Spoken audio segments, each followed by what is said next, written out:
This is the Horse Radio Network. Horse show costs can be daunting depending on the level you ride at. But are we pricing out some competitors with all these exorbitant fees? This week, we're sharing stories on some of the dumbest things we've done for horses and just dishes on how to handle working in the barn while managing morning sickness. Thanks for tuning in. From Heels Down Mag, a podcast where horse pros chat about what's happening in the horse world over drinks. Welcome to Happy Hour. I'm Justine Griffin. I'm Jessica Payne. And I'm Ellie Woznicka. Welcome to episode 58 of Heels Down Happy Hour. Hey, guys. Hi. How's it going? Bad. Finally getting to be cooler weather, which is nice. So getting to be able where we can stay out longer, and it's actually like not having to get done by 12 o'clock every day. So that's nice.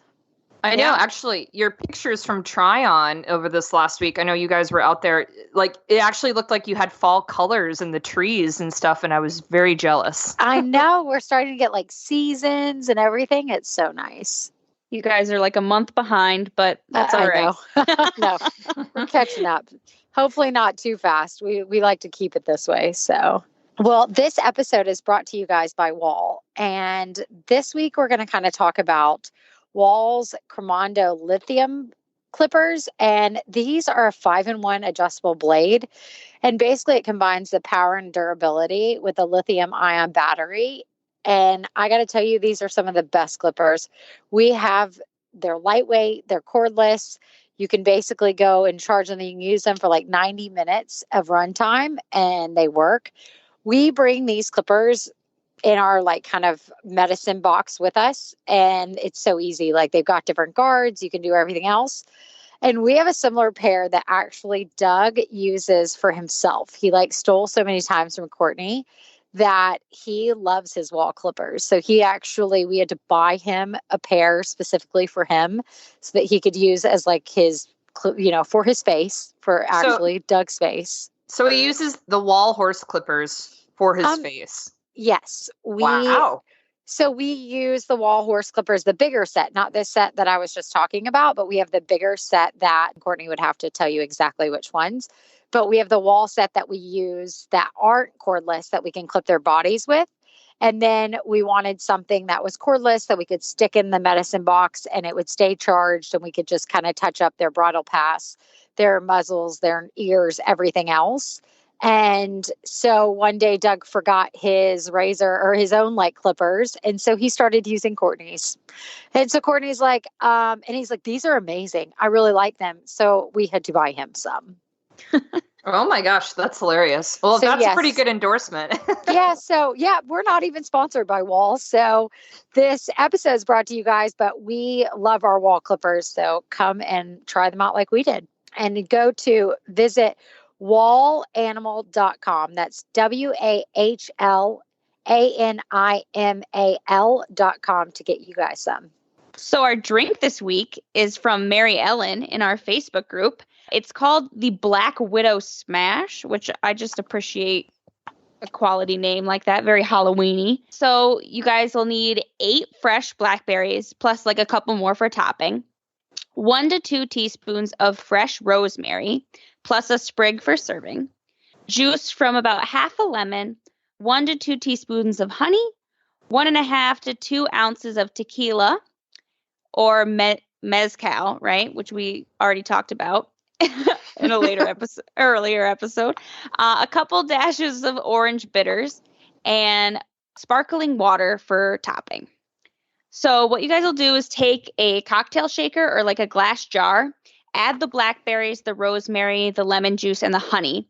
Muddle all those ingredients together, like squishing everything to really like get all the good stuff. You know what I mean?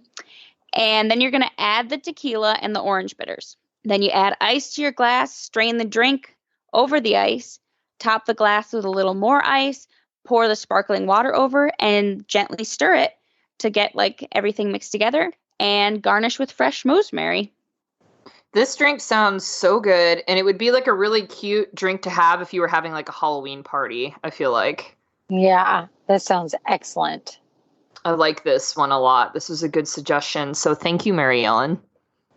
All right, guys, before we roll into news this week, I just wanted to take a minute to thank all of our Heels Down greats. And if you're not a Heels Down great and you want to become one, these are our favorite people because they support this podcast.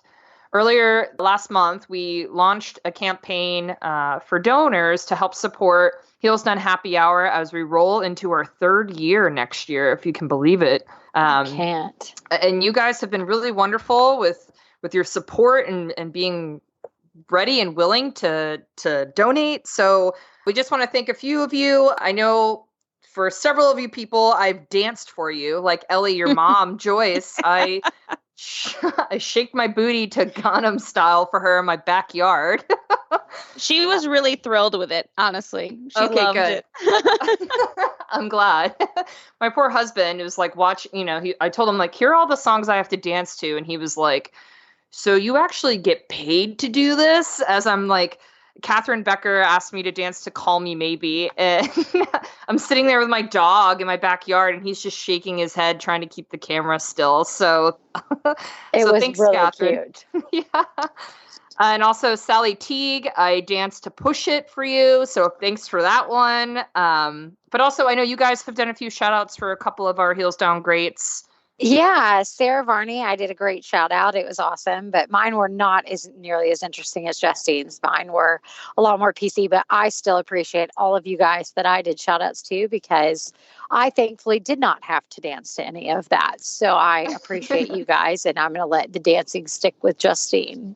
Oh my gosh, I still have more songs to dance to. So I can't wait. Stay tuned to our Instagram because no shame. Hopefully no one from my other world of journalism jobs see this. So I'm sure they have. I want more people to shout out for Justine to dance because she will keep going. So you guys keep donating away and Justine will tell you exactly how to make sure you donate. Exactly. So we have a PayPal account. We will share the link in our show notes today if you're still interested in donating. And we also created a Patreon. So if you want to maybe donate a little bit less, but want to be a recurring donor, you're more than welcome to join our Patreon account. But also, if you donate $40 or $75, we have a lot of goodies. You'll get stuff in return, and that's not just me dancing on the internet. Aless Jordan Gunderson, who we've had on the show before, she's a Grand Prix dressage rider. She is giving away virtual flat lessons with her if you donate $75 to the show. So there are some perks. If you considered it and you weren't sure, now's a good time to donate. And again, check the show notes. We'll give you all the details. All right, Ellie, what do you got for news? Okay, so my news this week is actually inspired by Berkeley and Batman, who decided to free themselves from my indoor arena while I turned them out this past week, and they ransacked my whole barn aisle. But anyway, German researchers have proven that horses can indeed figure out how to unlock and open doors. I just have to read this quote from the article for you guys because I just think it's insane. The team identified 408 horses capable of opening nearly 600 kinds of closing mechanisms. They managed to break through 43 twist locks, 40 carabiner, like the rock climbing clips, and even 2 locks with keys. They released 260 horizontal bars, 155 vertical bars, 42 door handles, and 34 electric fence handles. About half the horses could open at least 2 kinds of mechanisms, and some could open as much as 5 at 4 different locations. I just think that's insane. I don't really understand how they would open locks with keys, like that's some kind of horse voodoo, but that's, I can't believe it.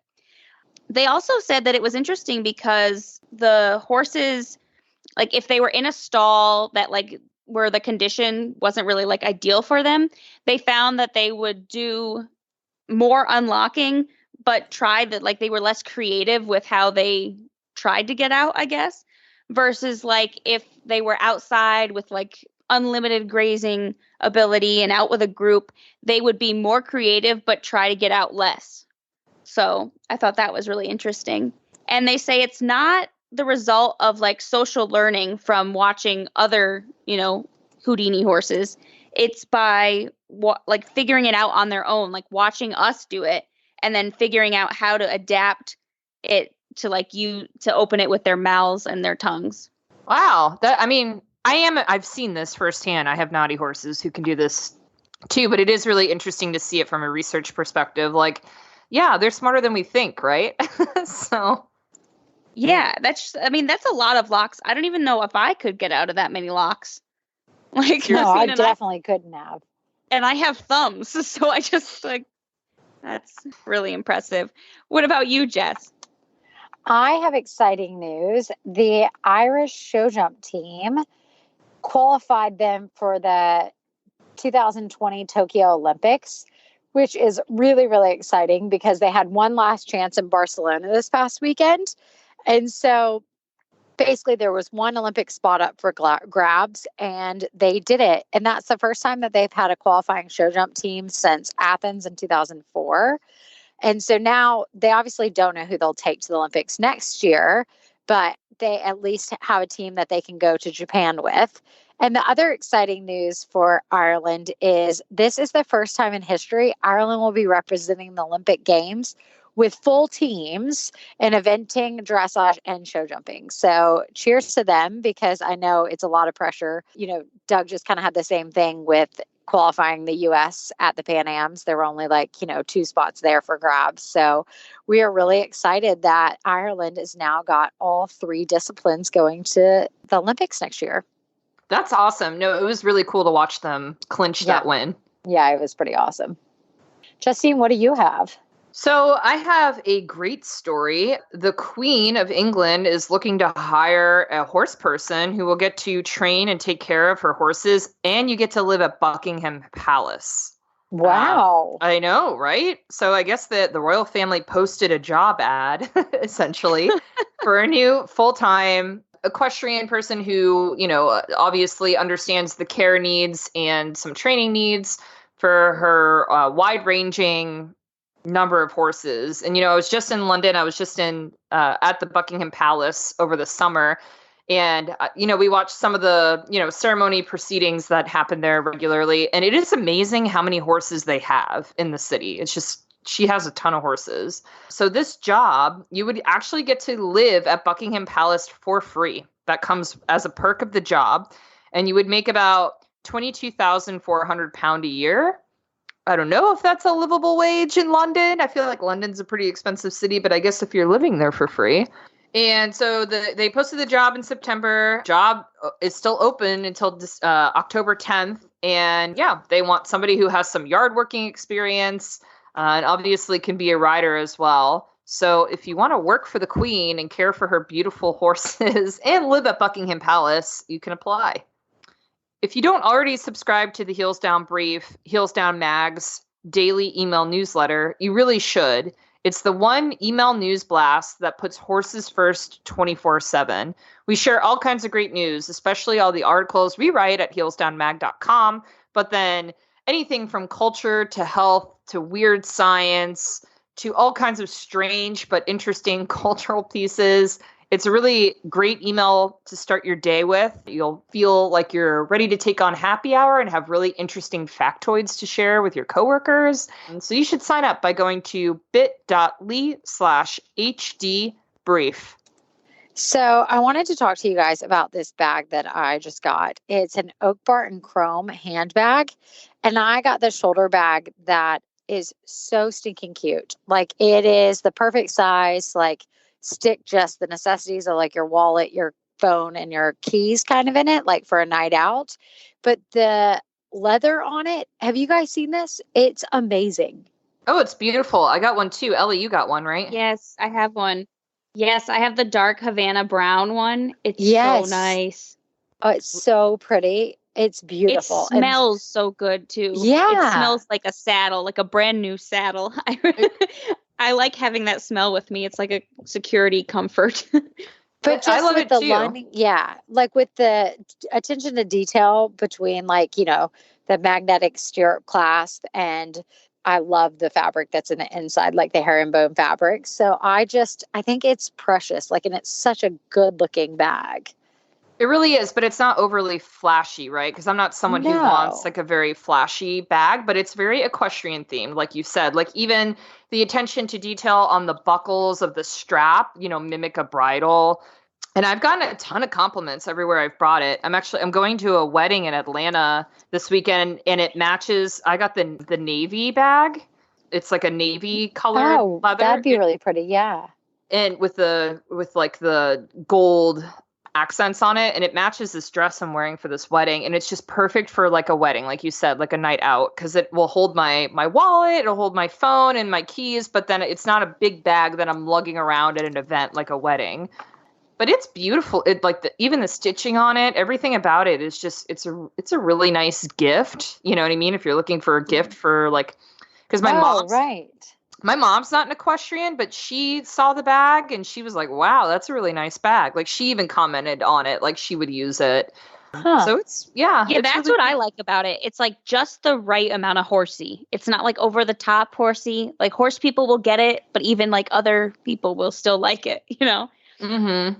No, it's just a well-made bag. And like Ellie, I was going to say it smells like a saddle too. When I opened it, I was like, oh my goodness, this is so nice, the leather. So if you're looking for, a bag for you or even as a gift, I would really recommend it because it's pretty durable too. I've used it quite a bit and I was worried about scuffing it up, but you can clean it up like you clean your saddle up.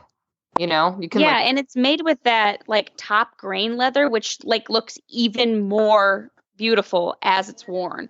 Mm-hmm. Yeah, absolutely. It just like gets better with age, like a good wine.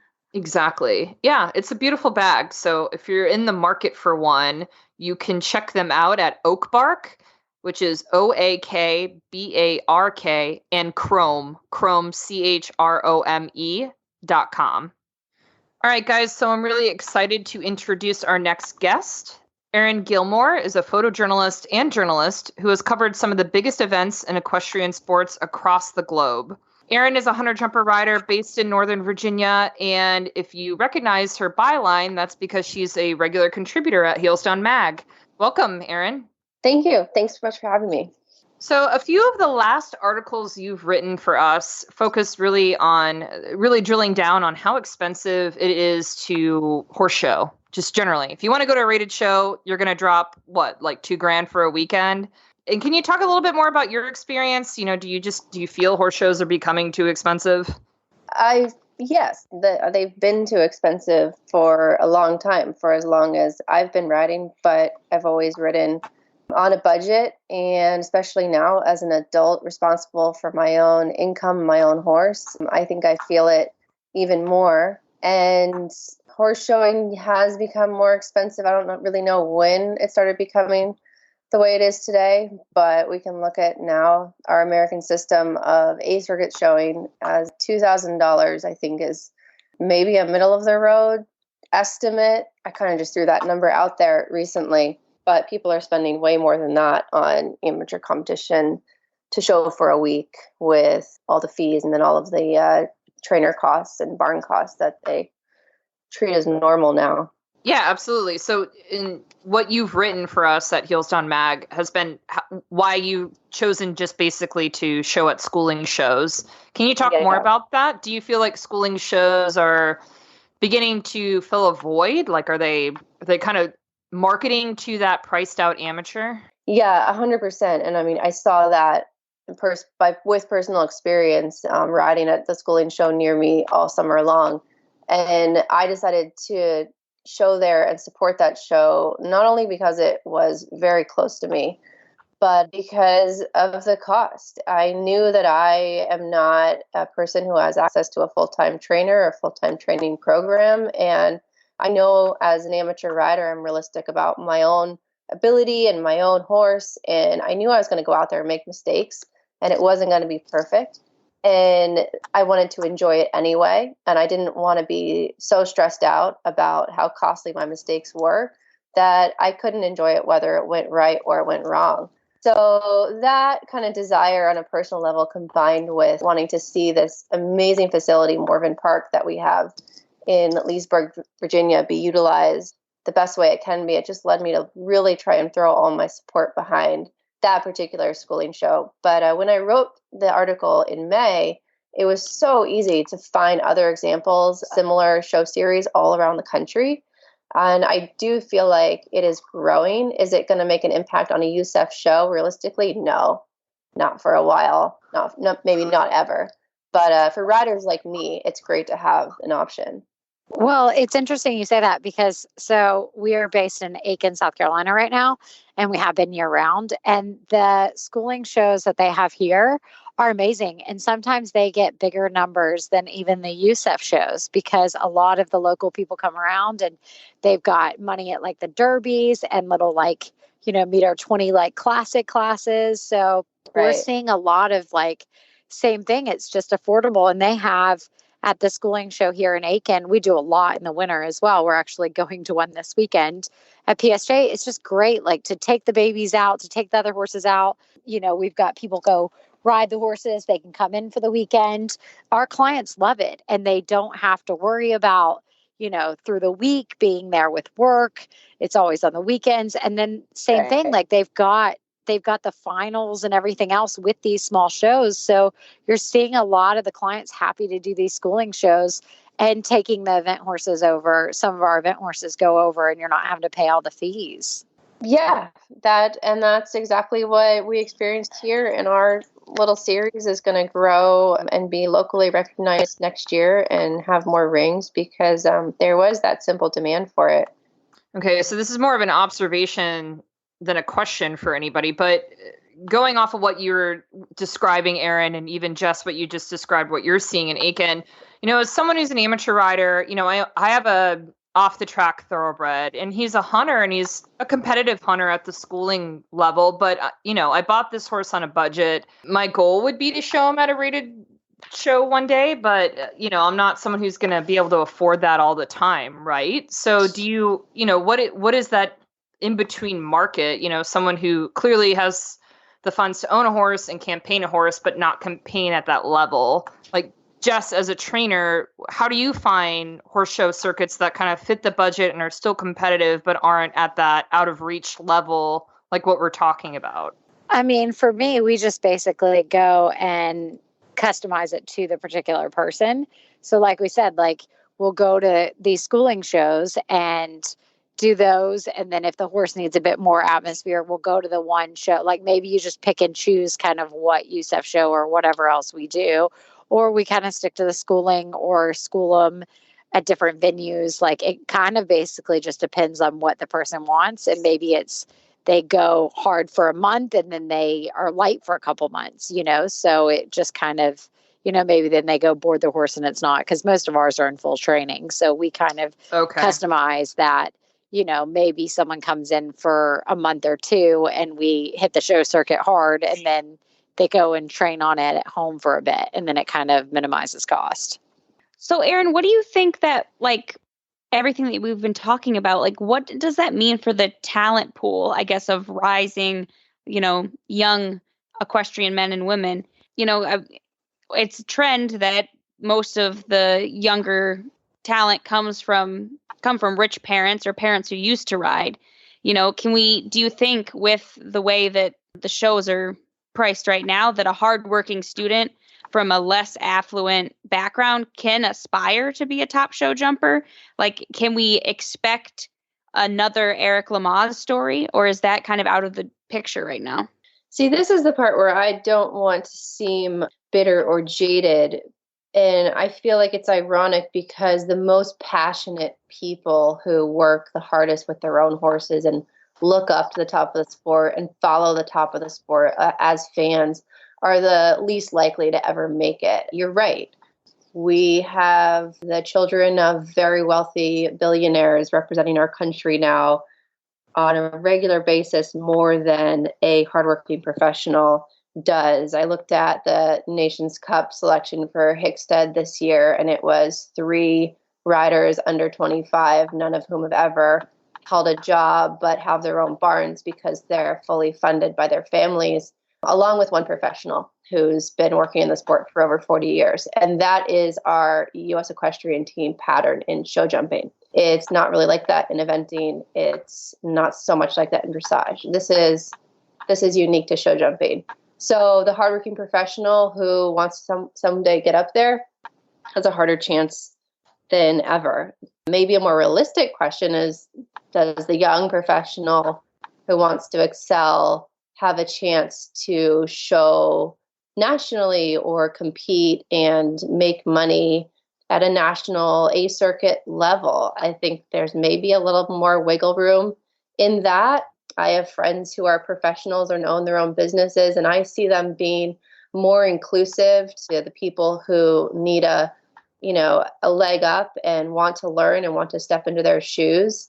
And that kind of makes me feel more optimistic. I'm thinking of one case of a friend who's a professional in California who's invited her assistant to really be a partner in her business and not just a person who works their butt off for nothing. So the more we can find those instances, the better. I'm trying to kind of veer away from saying, yeah, the top Olympic level is out of reach for anyone unless you're Springsteen or Bloomberg or very close to that on the income bracket. So what about for the amateur level? I mean, do you feel like is the answer just non-USEF shows now? Just looking for alternatives, something more affordable? Yeah, for people who make $50 to $75 or even maybe $80,000 a year, it hurts to say, WEF will cost me $5,000 a week or a circuit show will cost me $3,000 a week. I don't think you're going to find a person who has a career and rides as an amateur, like I said, willing to spend that money without it hurting, without cringing at your show bill. The schooling shows are great. They are schooling shows. It's not the same atmosphere as you were saying, the bigger shows that you could maybe pinpoint. And I see people using it as a stepping stone. And I also saw this season at my show that people are using it for their green horses or their green riders. And I saw some of those same riders at an A circuit show last month doing great. And you could see that they'd use the schooling shows to really get their practice in. There's a place for it, for sure. I wish that we could evolve there to be kind of being a bridge that was USEF supported. But USEF is frustrating, for sure, to put it lightly. So, Erin, I know this year, you were historically a jumper rider and you took your horse in the hunters. So that seems like a natural step to try, test the waters at a schooling circuit. Do you like the hunters? And two, do you see yourself ever showing at a rated show in the hunters, given your experience over the last year? I did actually go and show at Upperville in June. Oh, okay. And I got up at 4 a.m. I pulled my horse out of the pasture. I drove him to the show myself an hour. I went and schooled him in the ring at 6. I literally did every single step myself. I had a friend come and braid him. And I felt the lack of a full training program 100% and felt totally outclassed. And it was a great learning experience, but I could see and feel what it would have been like if I'd had a professional ride him 2 days before and he had spent the week at the show. And I did him in the hunters at that. And I rode in the hunters, all season and at this schooling show, mostly because my horse is older and I didn't want to use him up too much in the jumpers. Hunters are punishing. I think we can all agree on that. Yes, absolutely. Have a great ride and feel like you just put down a great round and lose because you were actually too short to one fence or you were too fast in your 4-stride line. So it was humbling. It was very, very humbling. It was a good lesson in, my own mental strength as a rider and trying to keep it together. And I went off course at my last show, even though it was like my 8th show of the season. You can never just work too hard or slow down your mind enough. So yes, I will show him in the hunters again next year, and I will work even harder and try and make smarter decisions on my own preparation, because it's up to me and it's up to my amazing friend who I share a barn with, who is my advisor and, my barn manager and the person I ask every question to. But I don't put down $2,000 a month for a full-time training program. And if I did do that, and looking back at 8 shows and never having won a class, I would have a very different feeling about it than I do sitting here now, having gotten my miles in at a schooling show. Totally. And I feel like there's no shame in that. You should enjoy the schooling show. That's what it's for, right? Yes. I mean, I will enjoy every show I go to. And, my Upperville show bill was $300 for one day, which on the A circuit means you've basically gotten away for free, right? Yeah. So spending $300 to lose versus spending $90 to lose and doing more classes is a big difference. I would not be going to an A circuit show every week, even on a tiny budget, doing everything myself, just to know I'm not good enough. I hear ya. Well, hey, Erin, it's been really great. Thanks so much for joining us. And you want to hear more from Erin. Like we said, she's a regular contributor at heelsdownmag.com. And so keep an eye out for her byline. Thank you. Thanks for coming on. Thanks so much, guys. Do blankets have you feeling lost? Let the experts at SmartPack help. Whether you need help choosing the perfect blanket for your horse or are looking for tips on clipping, SmartPack has you covered. Check out the complete blanketing guide at smartpackequine.com. So guys, I've been thinking since Justine's article on buying beer for Mikey that I've done quite a few dumb things for horses. Have you guys got any embarrassing or stupid moments? Oh, yeah. But let's hear it, Ellie. I'm excited to hear yours. Yeah. All right. You're scared me, probably. I've got a couple. But the first and probably the weirdest would be that, so I don't know if I've mentioned it before, but my boyfriend Matt collects like antique rifles and stuff. And he's been getting into handguns. And I got really annoyed one day because Berkeley pulled off a shoe running around in the pasture because he got spooked because Matt was shooting. So I made him go and buy a silencer for his pistol. Which, one, they're like $700. Two, people who buy silencers are like people who are going to kill people. So there's like a lot of like paperwork and, questions that get asked when you go to buy a silencer. And we had to drive like 2 hours from our house to go get it. And it was just kind of a big mess. But, and they were like, oh, like, what are you getting the silencer for? And I was like, so he doesn't scare my horses anymore. So that's a good one. I like that story. One of many. What do you got, Jess?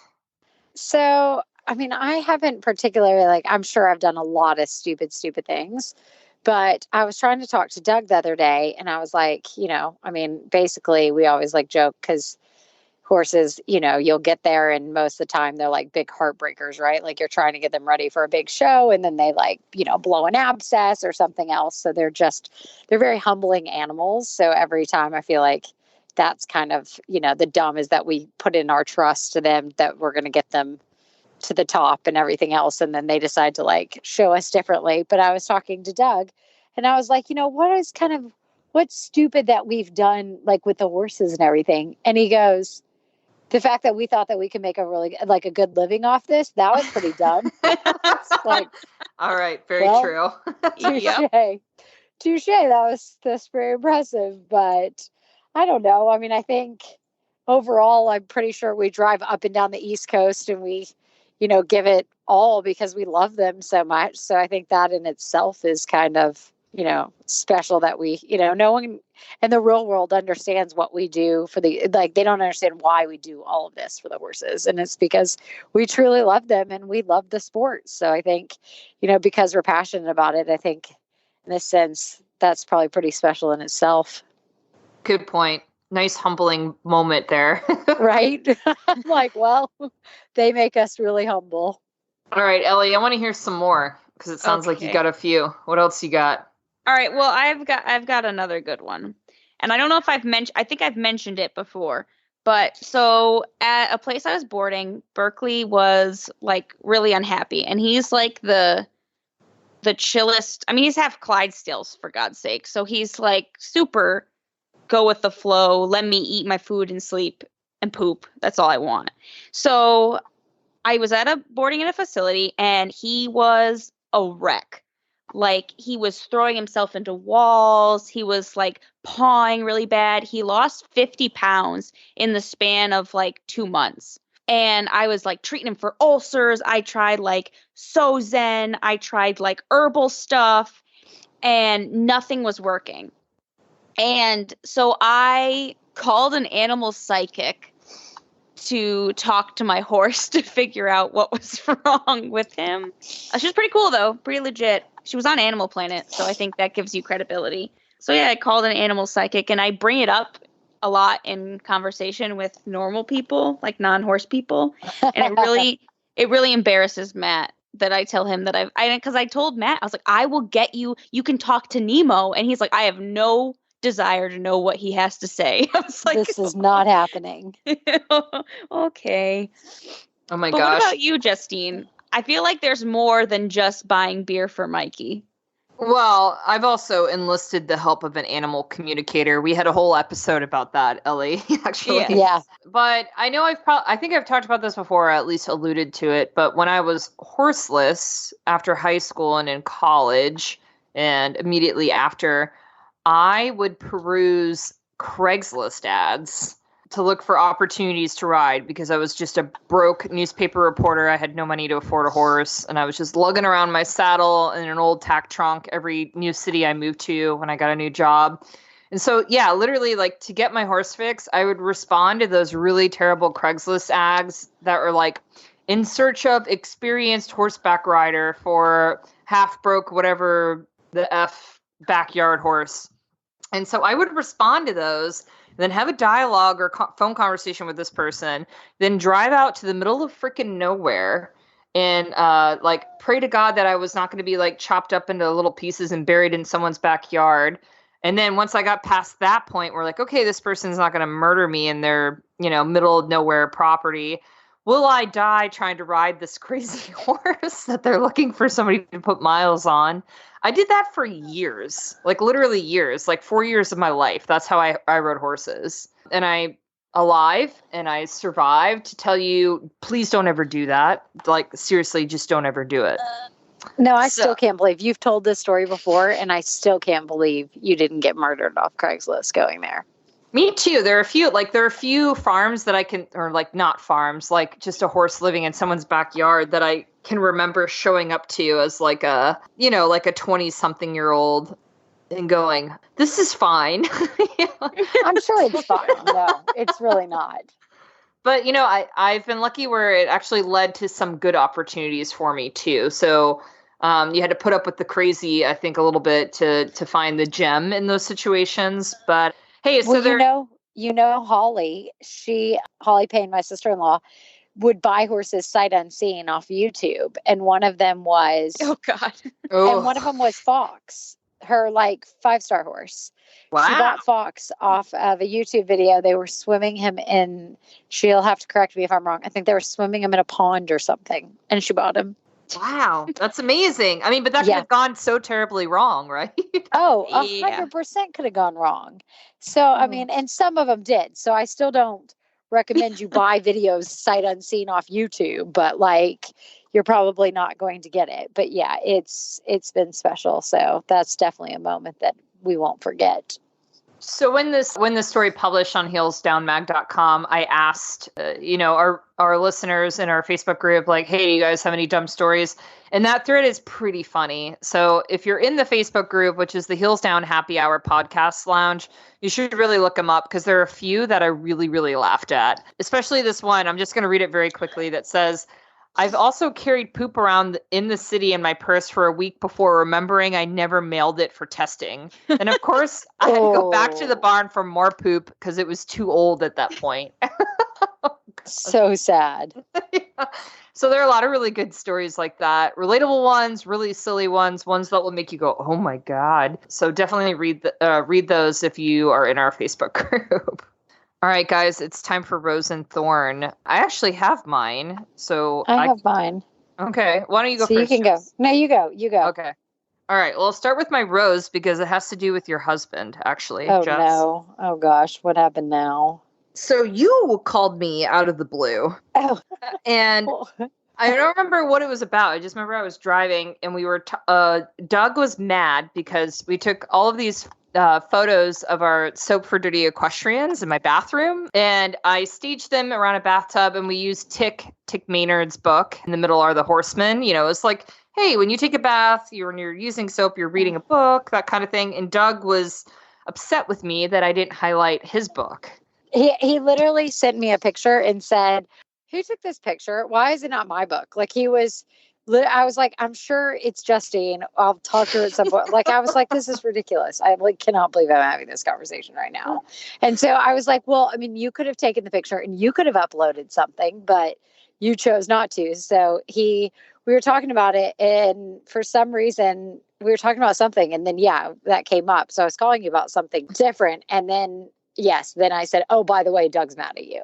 So then I had this whole conversation with Doug about his book, which is a wonderful book, by the way, and now I own it because he sent it to me.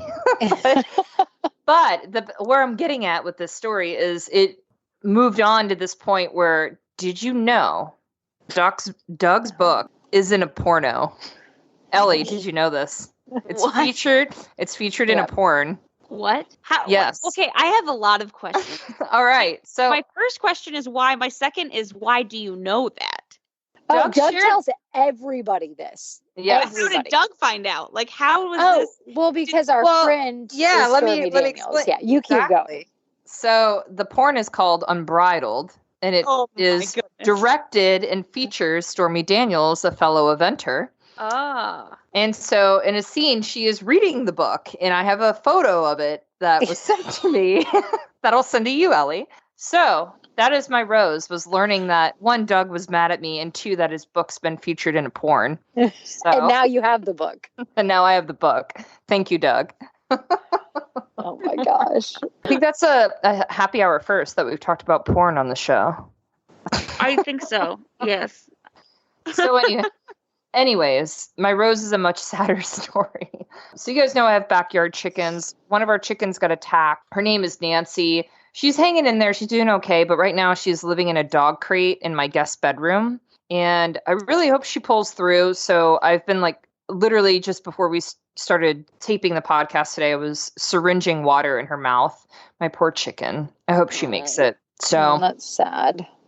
Jess, what do you got? So I guess I will start with my thorn. A lady that was like a good friend of mine who was basically like a second mother to me for so long. Like when I was like in high school and everything, going to Florida, I'd go stay at her house, like doing homework and stuff. And then college, she just passed away. So that would be my thorn for sure, because it was really sad and she was loved in the eventing community. So it was just kind of unexpected, kind of sad news for this week. So really thinking about Susan this week. So that's definitely my thorn. And then my rose is that it's getting into fall season. And I love summer and I love the warm, but fall in Aiken is one of my favorite times because just the seasons, like it comes into Halloween and my birthday and everything else. And so I am really excited to kind of do some fun fall things with Hudson, like go to the pumpkin patch and all stuff like that. So that's what I'm looking forward to, is doing fun little things like that outside. Awesome. Yeah. All right, Ellie. Different. Well, my rose is easy because I'm finally fixing my nightmare of an indoor arena. I've been dancing around with like a few different companies and like footing options, and I finally worked out like an awesome deal with a local company, and it's going to be done by winter, which is really exciting because I haven't been able to do as much as I've wanted to do because the footing just hasn't been great. You know, it's either too slick or too deep, and like no matter what I've done with it, it's just it's one of my keeps me up at night. But finally getting it fixed, so I'm super excited. But my thorn and probably Matt's thorn too, is that I rescued another cat. All right, you're getting out of control, Ellie. So this is the fourth one, and this is the last one. Matt told me that if I get another one that he's leaving. So, but I got this one, and he's like an 8-year-old, like black and white tomcat, and he's just an old fart. But anyway, he's living out in the barn, but I'm really sad because he's got a cold.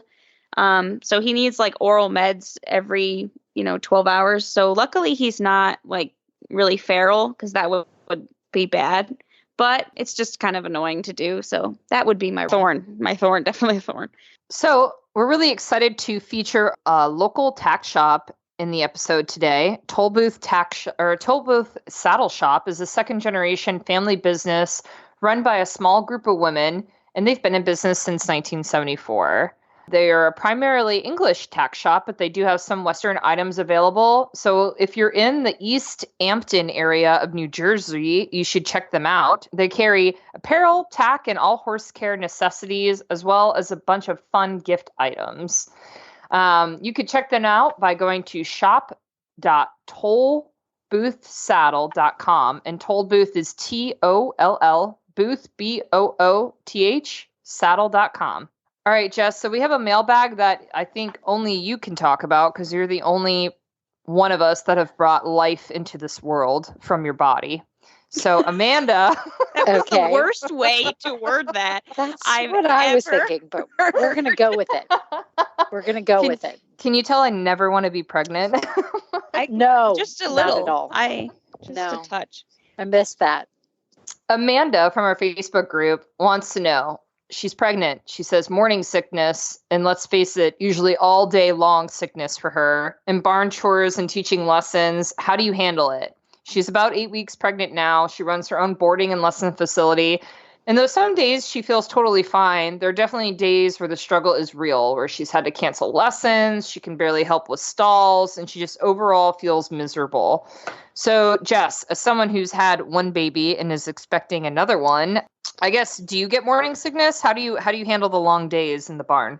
So I was really lucky. I actually did not get morning sickness with either of them, but I did have a little bit of an issue with my second pregnancy that they wanted me to kind of keep it easy from weeks like 7 to 13, where I couldn't really do a lot because they were just worried. I had a subcarotid hematoma, which was nothing, but it basically, they wanted to make sure it didn't move and then have me to cause a miscarriage and stuff. So I had to take it easy, which was really hard when I have a full day of lessons and all that.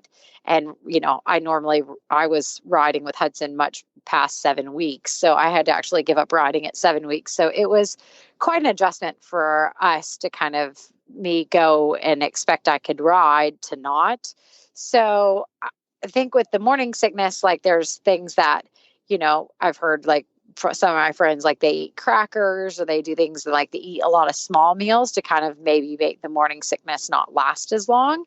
And for Amanda, the good news is usually is only the first trimester. So you're not too much longer before she gets into her second, and hopefully kind of the morning sickness fades away. But also my big advice would be is to start leaning on people, ask for people if the morning sickness is at certain times or whatever, maybe in the middle of the day you feel better. And that's kind of where I was feeling better during those weeks. So I'd have my lessons there. And then with Hudson, I'd just kind of try to make sure I had him taken care of and stuff like that, whether it's friends or whatever else. My mom was in town, or, our nanny comes sometimes. So sort of that sort of thing is relying on people so that I could kind of do that and make sure the barn work. But also my other thing is my recommendation would be is try to find somebody that maybe you could trade off them doing barn work for you teaching them or whatever, or showing them how to run a business and all that. So you can use kind of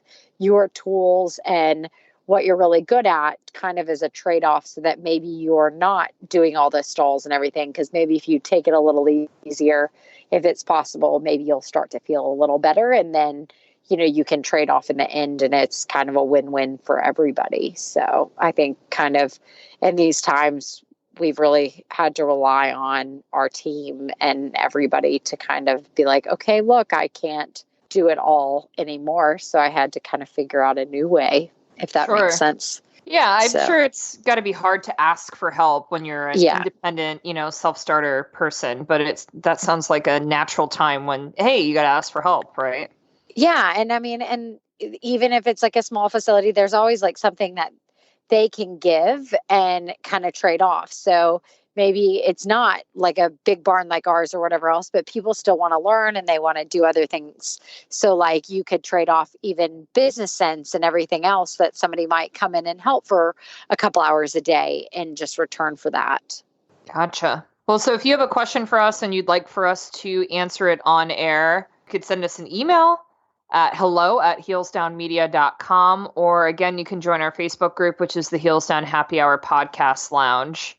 And also don't forget, you should subscribe to the Heels Down Brief. You can do that by going to bit.ly/hdbrief. And many thanks to our partners this week, which are Wall, Smart Pack, Oak Bark and Chrome, and Toll Booth Saddle Shop. All right, guys, that's a wrap. Cheers. Cheers. Cheers.